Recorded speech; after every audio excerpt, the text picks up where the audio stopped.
नमस्कार मंडळी, कशा आहात सर्व? तर आज मी बनवणार आहे चिकन तंदुरी. तर मग चला चिकन तंदुरीला सुरुवात करूया. इकडे मी अर्धा किलो चिकन घेतले आणि त्याला आता मी स्वच्छ धुवून घेतलेला आहे. आता मी ह्या चिकनच्या पीसेसला बारीक बारीक कट लावून घेणार आहे, जेणेकरून जो मसाला मी त्याला लावेल तो त्याला चांगला लागला पाहिजे आणि ते चांगल्या पद्धतीने मॅरिनेट झालं पाहिजे.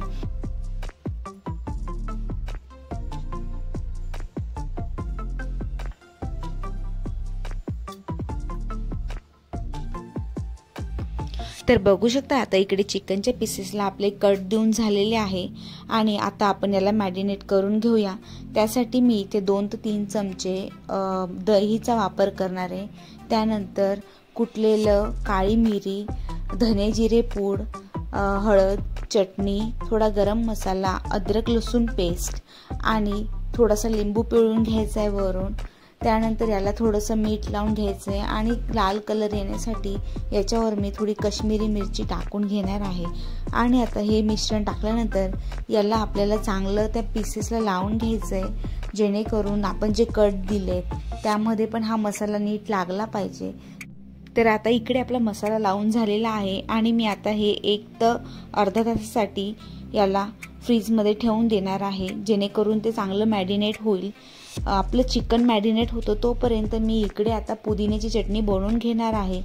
चटणी बनवण्यासाठी मी घेतली कोथिंबीर, पुदिना, 1 छोटा कांदा, 2-3 लसूणच्या पाकळ्या, हिरवी मिरची आणि थोडा अद्रकचा तुकडा.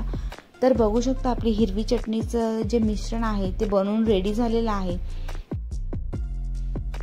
त्यानंतर एका बाउलमध्ये 2 ते 3 चमचे दही घेऊन त्यात थोडी साखर टाकून घ्यायची. त्यानंतर अर्धा चमचा आमचूर पावडर आणि थोडी धने जिरे पूड ते टाकून झाल्यानंतर आपण जे पुदिन्याचं वाटण बनवलेलं आहे ते आता यामध्ये टाकून घ्यायचं आहे आणि त्याला चांगलं एकजीव होईस्तर आपल्याला मिक्स करून घ्यायचं आहे.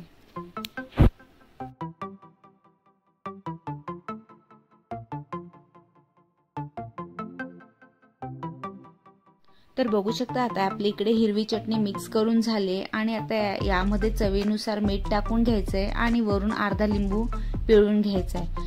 आणि आता आपली हिरवी चटणी बनवून रेडी झालेली आहे. तर आता गॅसवर मी ग्रिल ठेवून घेणार आहे आणि त्यामध्ये जे पीसेस आपण चिकनच्या पीसेसला मॅरिनेट करत ठेवलेलं ते आता यावर एक एक करून ठेवून घ्यायचं आहे आणि याला थोडं मंद आचेवरच आपल्याला भाजून घ्यायचं आहे. तर बघू शकता आता इकडे एका साईडने आपले पीस चांगले भाजले गेलेत आणि आता यांना मी परतून घेणार आहे, जेणेकरून त्यांची सर्व बाजू ही भाजली जाईल. आणि जर तुम्हाला याला बटर लावायचं असेल तर तुम्ही ते पण लावू शकता. बटर लावल्याने याला चांगला टेक्स्चर येतो.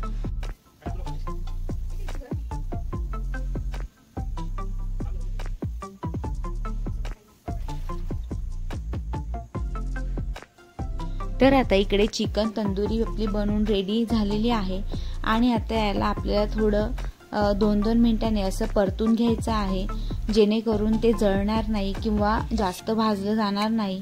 त्यासाठी आपल्याला हे पीसेस आहेत ते थोडे थोडे बदलून साईड त्यांची परतून घ्यायची आहे.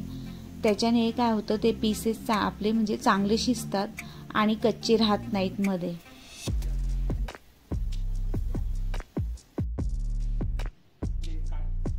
तर आता इकडे आपली चिकन तंदुरी बनवून रेडी झालेली आहे.